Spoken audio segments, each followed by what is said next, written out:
Our second presenter is Professor Slobodan Đorđević, who is Professor of Hydraulic Engineering at the University of Ексетеру College of Engineering, Mathematics and Physical Sciences, and co-director of the Center for Water Systems and Program Director for Master Studies in Water Engineering. The research interest of Professor Đorđević is in the development and application of advanced methodologies and tools for water management, simulation of drainage networks, pipe blockages, and severe ventilation, flood modeling, and assessment of diverse impacts of flooding, and many, many others. In a presentation named Impact of Flooding on Road and Rail Transport System, he will talk about merging flood modeling, traffic simulation, and data processing techniques in order to deal with the impacts of flooding on transport systems. Please.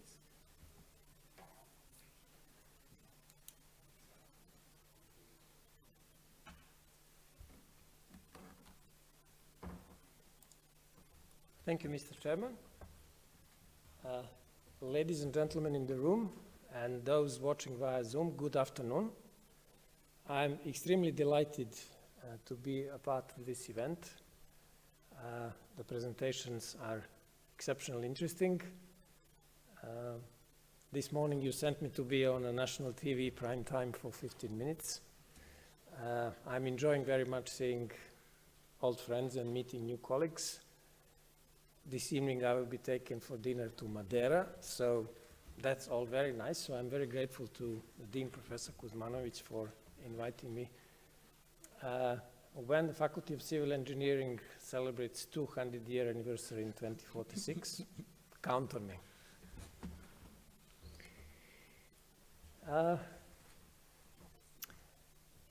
I'm only going to go back maybe 10 years and present really to you how the methodologies to deal with these problems evolved in the projects that I've been working on.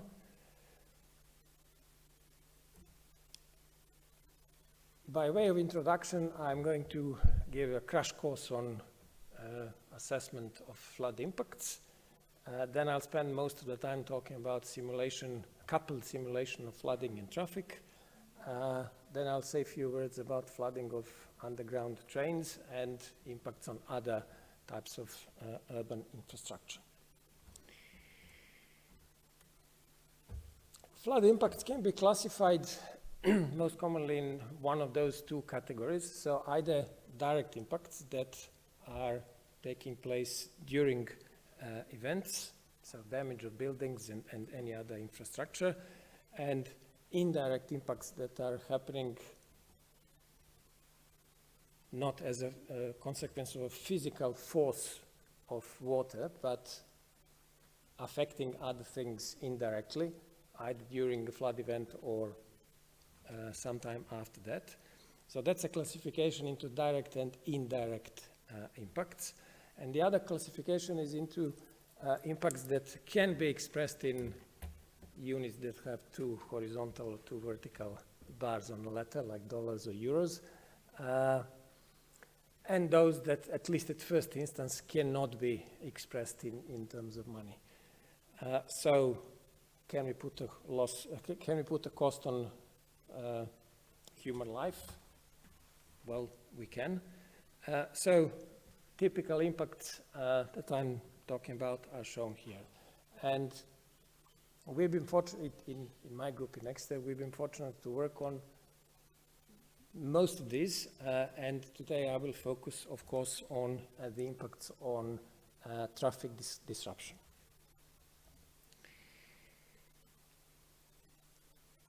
If one wanted to look at so-called total damage, then one would need to have sort of a common currency. In other words, if this room is flooded, then we would need to replace the carpets or maybe the flooring and things like that.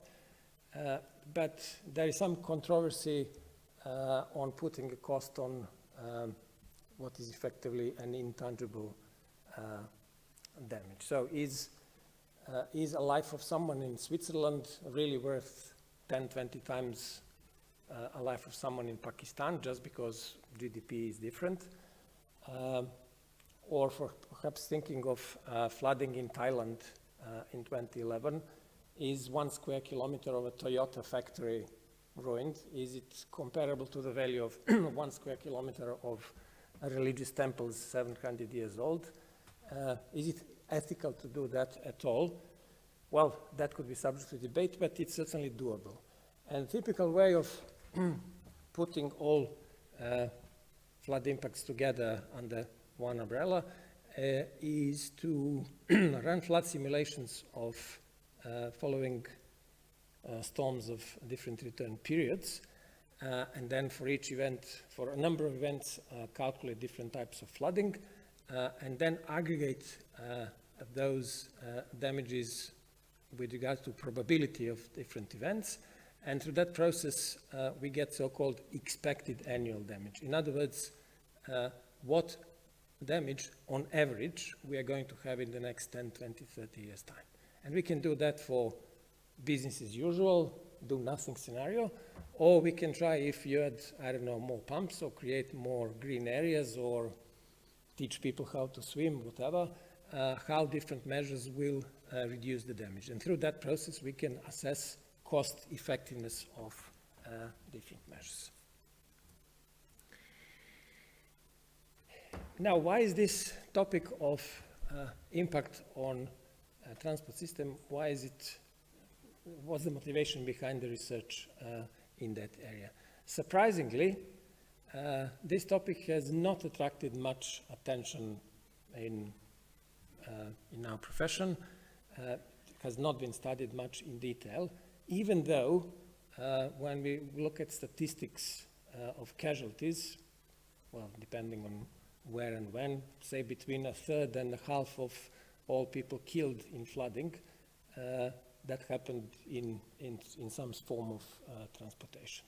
It's very tempting to think, I can drive through that water, but how deep it really is, sometimes it's too late to think about. And of course, there are many other different impacts on economy, environment, and so on. The two examples you see here, the one on the left is from China this summer, and the one on the right is from Bangkok. That one took maybe a month to clear for water to move away. In both of these examples, the street shown was completely blocked for traffic. And that begs the question, what happens when you're driving and you face the question of where to go? Before that, it's worth saying that clearly the biggest impact of bad weather is that when we are driving, we don't see very well, so that increases likelihood of collisions.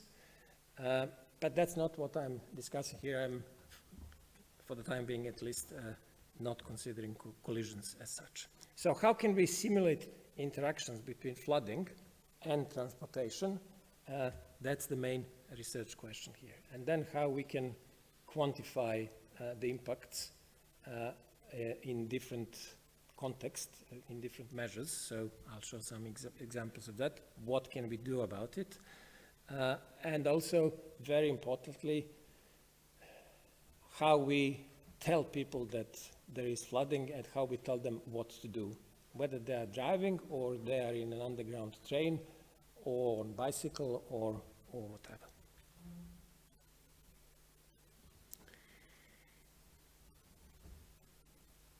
So how flooding impacts on road transportation? Basically, if there is no water, then that's what we call dry weather conditions. And if there is, I don't know, 10, 20 centimeters, we can still drive, but the speed is reduced. If there is more than 30 centimeters, well, depending on how big your car is, it's not possible to drive. So flooding conditions dictate if the street is open or closed, or is open but with some reduced velocity, and that's illustrated in this diagram. If we only consider dry weather and, let's say, a flooding condition, say maximum flood depth, that's what we call static integration of flooding in transportation. However, flooding is not something that, it's not an instantaneous event. It's something that evolves over time. So basically what's required is dynamic integration of flooding in transportation. In other words, we need to have a series of flood maps with flood depths, maybe also velocities, depending on how complicated we want to make it. And then for each new situation to reconsider which streets are closed and open and where the cars can go.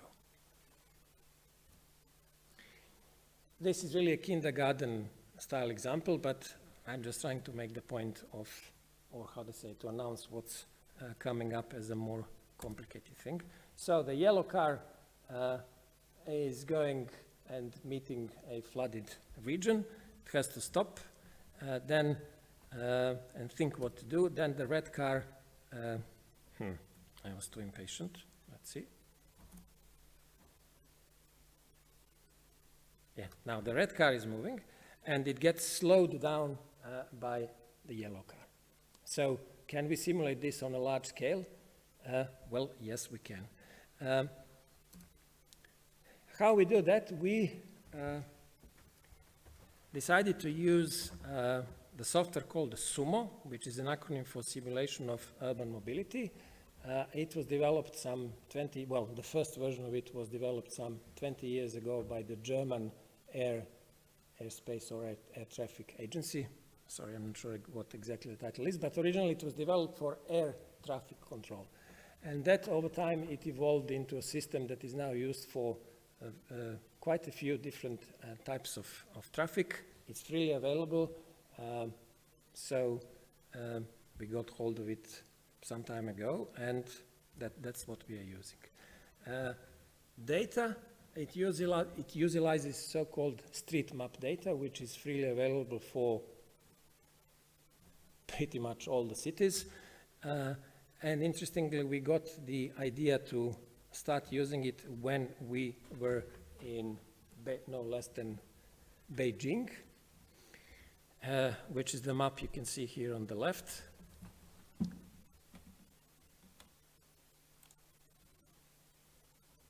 So this is a screen recording of the very first, apologies to those colleagues who already saw this, but I'm kind of emotionally attached to this one because that was the first time we figured out it's doable. So what you see is a screen recording of a SUMO simulation of not all, but let's say a little bit of traffic in Beijing. So you can see the cars moving, and that gives us motivation to try to do it properly with flooding and with different other things defined. Obviously, logical first question would be, okay, what's the input to your model? How you know where people are going? It's worth pointing out a journey or a trip is defined by its start time, its start position, and its end position. How can we define what those are? That's the input to SUMO model. We need to tell the model, this car will go from A to B, this one will go from C to D, and so on and so forth. Probably the simplest approach, and that's what was tried by one of my Chinese students, was to identify part of the city that are residential and parts of the city that are where the offices, schools, and so on are, and then to use sort of a gravity model where people are driving in the morning from residential areas to work and then back in the evening. And if they go for a meeting during the day, they are more likely to take a taxi. So all these numbers in principle can be, well, with higher or lower accuracy, can be picked up from different sources of data. And that could be used for what I put in quotation marks calibration process. It's not as a proper calibration as we know it in hydraulic engineering, but at least it can give us some confidence that it all makes sense. It may make sense in a strictly planned cities like they are in China, but in typical European city where residential, well, at least in city centers, they are both residential and where people work, that's not really very meaningful. So a better way of doing that, and that was the work done by my colleague Barry Evans, former PhD student, but he's now still working with us. His idea was to create so-called a random routes catalog, and that process is illustrated on this scheme. So what you see in green, that's apart from the random route catalog itself, everything on the left shown in green, that's basically different types of known given data. And then Barry wrote scripts to generate a large amount, I mean huge amount of journeys, and then to sample from that catalog, in other words, to create a catalog journeys, and then sample from that catalog until he gets something similar to what's actually observed in terms of traffic. And that being a sort of a random process, each time you do it, you get a different set of scenarios, a different set of journeys. So on some of the results a bit later, I will show how that looks like. For now, just to show, well, a very small snapshot from the data. So here you see like street names and then the observed number of vehicles on a day. And the diagram here shows over 24 hours, which is the horizontal axis, shows the percentages of certain different types of cars. So each of these curves integrated would give 100%. It's like a wastewater diurnal variation. So the one which is not oscillating much, that's what here is called through trucks. So in other words, that's, you know, lorries going over long distances, and then other types of cars have somewhat different peaks.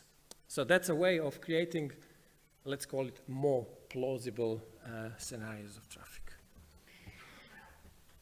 The second example I'm showing you is from the city of Marbella in Spain. So what you can see on this map is flood depths shown in different shades of blue.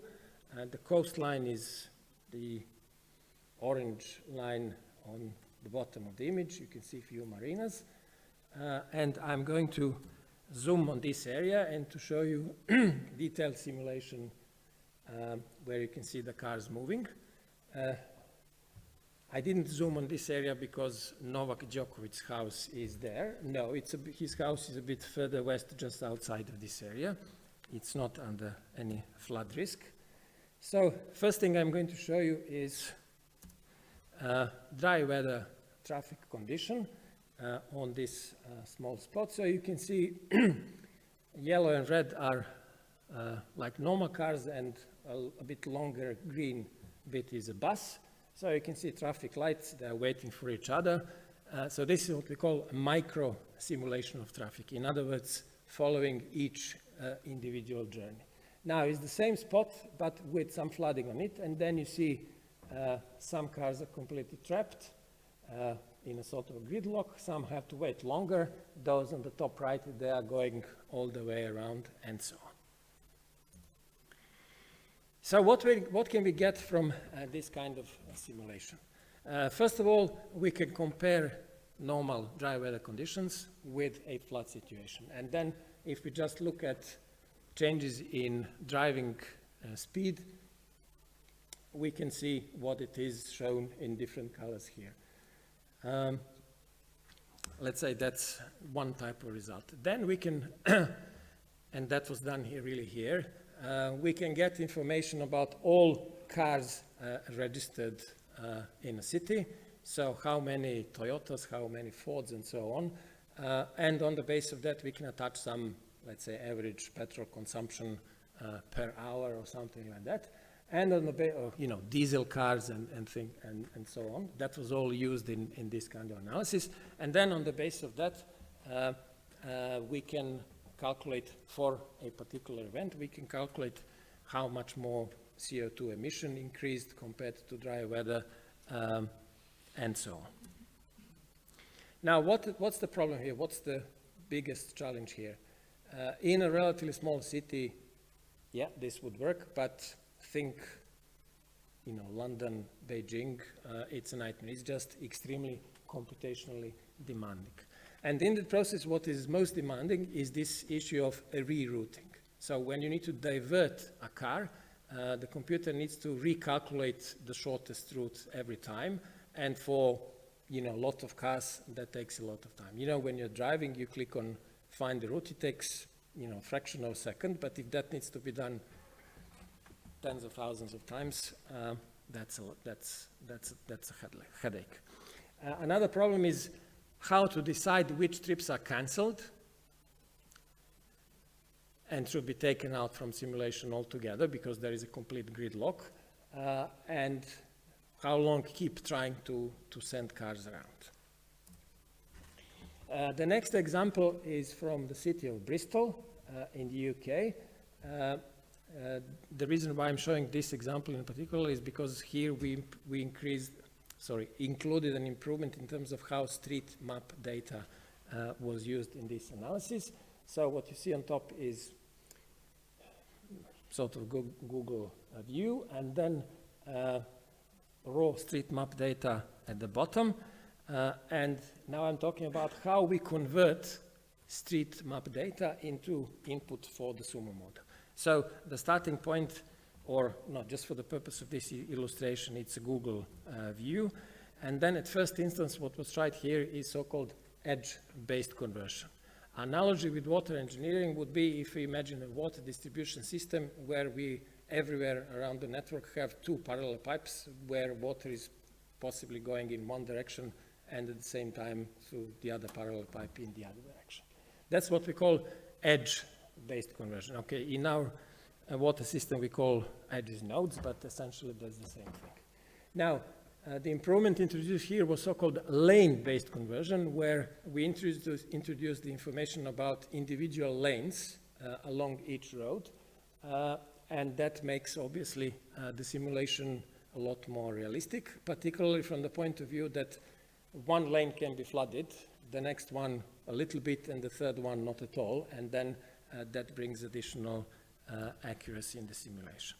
So just to show that same thing visually, so this is the part of Bristol that we simulated, done first with edge-based features, where in this example was like 5,000 links, and with lane-based approach, there was like an order of magnitude more. So each lane was taken separately. That also means breaking down a street sometimes also along the street into more sections when a number of lanes changes. Again, a little bit about how data for this process is generated. What you see here is the process for dry weather simulation. So starting from OpenStreetMap data, input is generated without flooding. When we do have flooding, then all these steps shown in red on the right need to be done. And again, this needs to be done separately, not separately, again and again for each snapshot of flooding. This is a typical result. So on the horizontal axis is time, let's say 6-7 hours.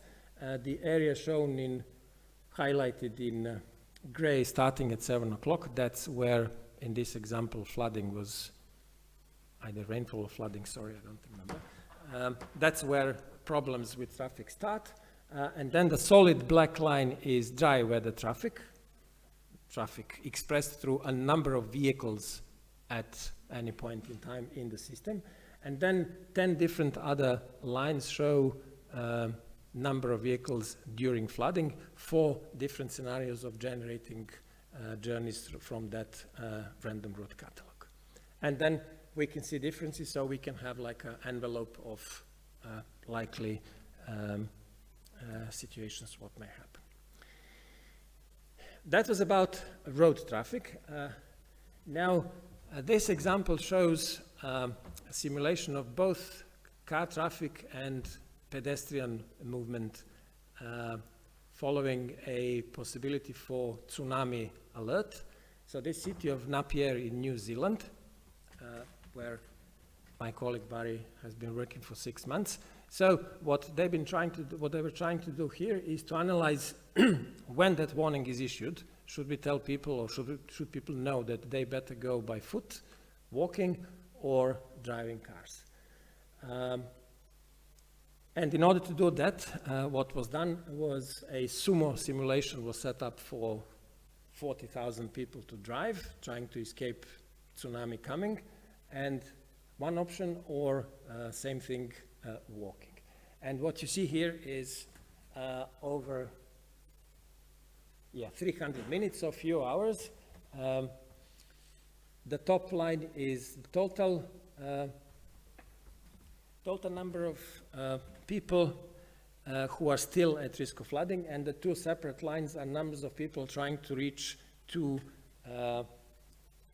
different zones. So this is area of about 2 by 3 kilometers, something like that. They are like two hills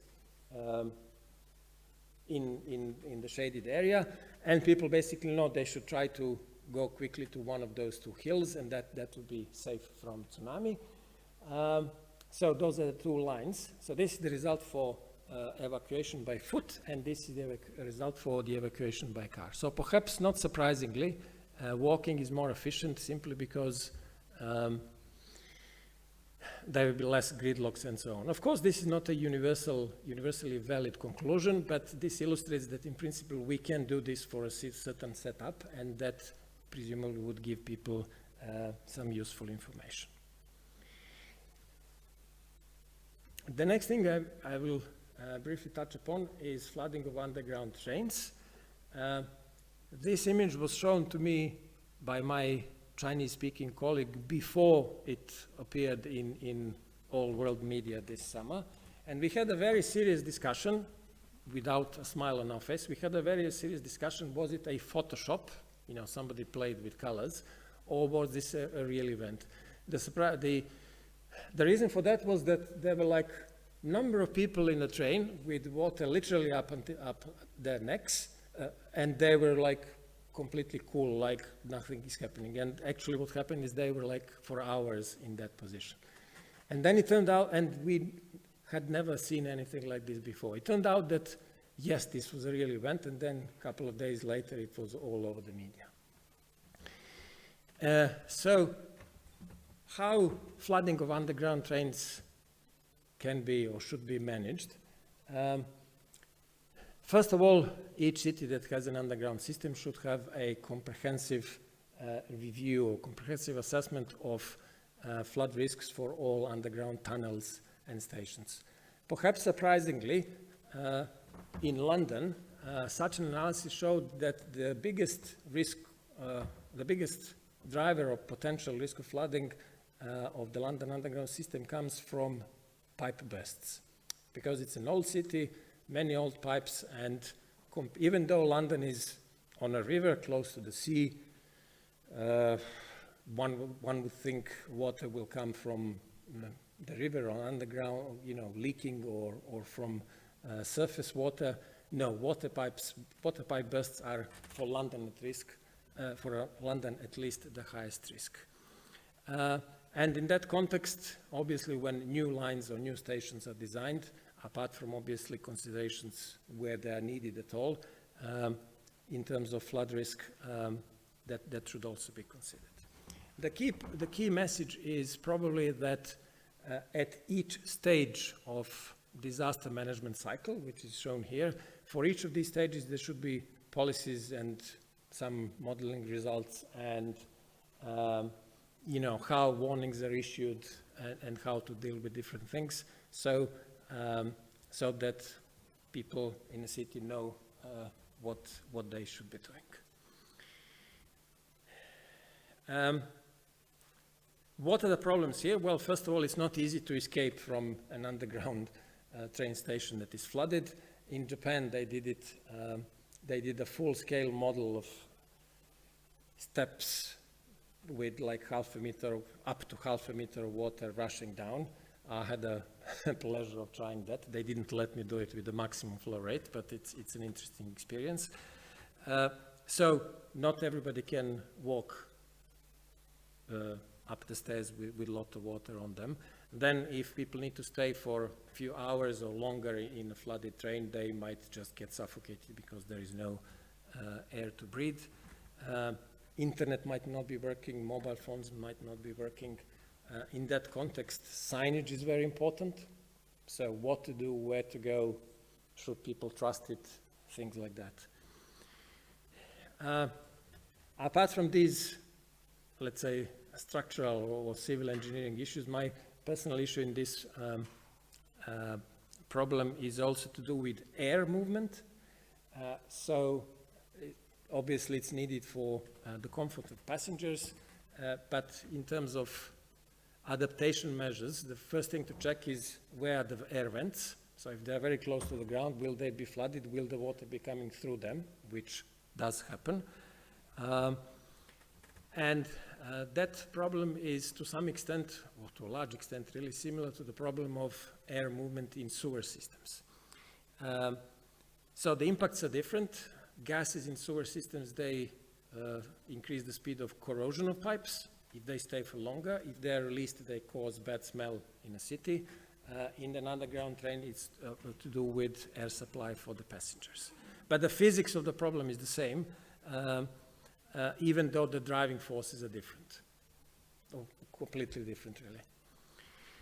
So there is some space for improvement, and I have an ambition to work on the development of airflow model in sewers and underground train tunnels. A few words about impacts on other infrastructure, which we don't have time to discuss much here. We did some work on flood impacts on bridges, particularly in terms of impact of debris accumulation on bridges. Professor Predavanje was involved in that project a couple of years ago. Again, back to Bangkok, the airport was flooded for several weeks, so there was no communication.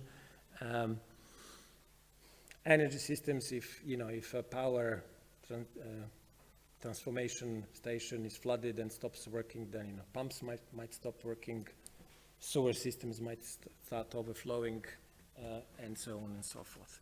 And in that context, thinking of different types of infrastructure, as I said, one problem can trigger another problem. That's what we call cascading effects, and there's been another number of projects looking particularly in that. I will just show one further example. It's how flooding can affect the solid waste collection systems. So what you see here is a recording of flooding event in Barcelona, in Spain.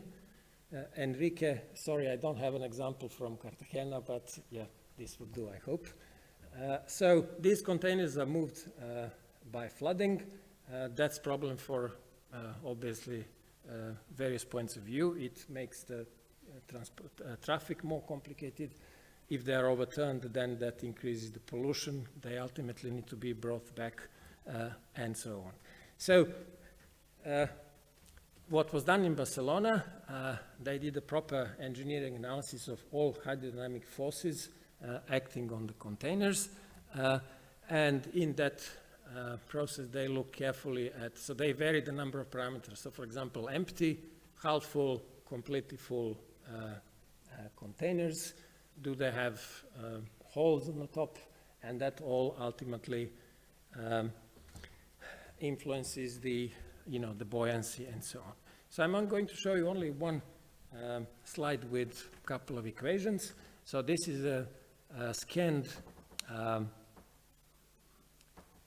diagram from the manuscript that my colleague wrote, and I had the pleasure of reviewing it. And then I figured out that in writing the equilibrium equation, that he assumed that drag force acts at 1/3 of the height, which clearly meant that he mixed up where the hydrostatic force acts. And then I told him, had you attended fluid mechanics tutorial in Belgrade, you would learn properly where hydrostatic force acts and where the drag force acts. Even though this 1/2 of the depth, even that's not strictly accurate depending on the shape of the container. If it's a rectangle, then it is really half of that. But anyway, my colleague who did that analysis, he redid the analysis, he redid all the calculations, he got hold of information of all 23,000 of containers, classified with regard to their content, classified with regard to their location in the system, which is all shown in these two maps. And then he did this analysis of how stable or unstable the containers are for flood events of different return periods. And what one gets out of that is, for example, what's shown here is a, I don't know, 10-year return period flooding. Then he got the location of all containers that are at risk of either toppling or sliding or both. And then on the basis of that, Barcelona City, if they want to spend, I don't know, 100,000 euros on fixing this problem, fixing those containers, they take a 5-year return period map. If they want to spend much more money, then they can take, I don't know, 50-year return period flood map, and so on. I'm nearly there. I would like to go back to what I remember well from my studies at Faculty of Civil Engineering Belgrade, where a number of modules had the very first sentence something like, this module is about design, analysis, maintenance, and management of, and then whatever systems we were talking about. And then just a couple of examples of things to think about, or in the context of this presentation. So in the design, different mistakes can be made. This is an example. The author of this photograph recognizes it. So if we put an inlet in this position, then water will be flowing fast by it, and it will just be standing around the inlet, and pretty much every rainfall event, there will be a lot of sediments, leaves, and cigarette butts accumulating there. So that's a very bad example of design. Then for the analysis of systems, we want to work on developing new methods. So some examples of that I showed here. Then in terms of maintenance of our engineering structures, for example, as shown in this photo, a bridge can be clogged. The opening of the bridge might be clogged by debris, which, if it's not removed naturally, has to be done somehow. And if there is damage on a bridge, it needs to be repaired. And then finally, in terms of management of our systems, wherever possible, we should be looking at, let's call it, integrated approach. So what this image is showing is Torquay. That's a place not far from where I live, where different colors indicate different infrastructure at risk from flooding. And then when all of that is looked at in one go, then a more balanced approach to management of that city can be applied. In summary, I would like to say that this theme, this topic of assessment of impacts of flooding on transportation systems, there has been a lot of progress recently. I didn't talk much about traffic counters and observations and sensors and things like that. Some colleagues already spoke about that today. But the technology, the main technology that we can now use in this context is that we have advanced simulation tools that can be combined in different ways to look at those impacts. But there is still a lot of space for further improvement. Obviously, all these tools can be improved by making faster, more efficient, and more realistic. And then I think there is a lot of future in research in, it's probably an obvious statement, but multidisciplinary research in this context is very much needed. So I didn't say anything about vehicle stability. That's proper hydraulic engineering. So it's not only about water depth, it's also water velocity. Then driver behavior, that's where we need to talk to psychologists. The project we are now trying to define, we are really nearly there with the proposal, is to improve communication between real-time flood simulation and traffic signaling, so that gridlock scenarios are, one thing, gridlock scenarios are minimized, and on the other hand, the flow of traffic is made as efficient as possible. Then railway systems in many cities, they are combined overground and underground, so again, there are some issues to look at that. In most cases, it's down to identification of possible bottlenecks and what to do with them. I'm legally obliged, and anyway, I always like to do that, to acknowledge a very generous funding from European Union for, in this case, these 3 projects. And it's my pleasure to point out that the original version of the paper I submitted here was with all these people's names, but then I was told this is a keynote lecture, so you should be the only author. But these are the people who did hard work that I presented here. And then finally, these are some of the references that are mostly relevant for this presentation, but of course the full list is in the paper. Thank you very much for your attention.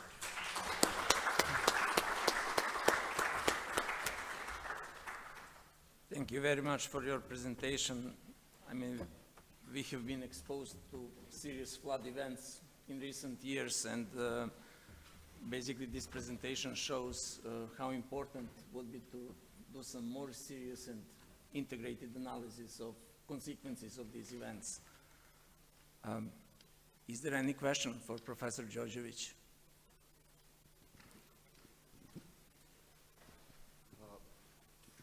Thank you very much for such a nice and interesting presentation. I have one question. You mentioned... yeah, we can hear you. Yeah. Okay. I speak loud anyway. You mentioned that you use some open access data like OpenStreetMap for the lines of the roads and so on. But I suppose that you use also some digital surface models for your simulation. If it is true, if it is true, which kind of digital surface models you use for flood mapping exactly, and what is the required accuracy of the elevation in that case, especially in the urban areas? Well, this methodology so far has been applied in 7 cities. So as you can imagine, in each city it was a different story in terms of digital terrain model accuracy, but basically, yes, in pretty much all these places, well, without the digital terrain model, you cannot do any flood modeling anyway. So yes, we had digital terrain models at different resolutions. Probably over the course of these 10 years, it was increasing over time. In some cases, it was maybe 5 meters. Okay, to try to be more precise in answering the question, I believe it ranged between 1 and 5 meter resolution, the terrain used for flood modeling. For traffic simulation, I believe elevations are not taken into account. Thank you. Is there any other question? If there are no questions, I would like to thank you for your presentation and would like to conclude this session for today. Thank you.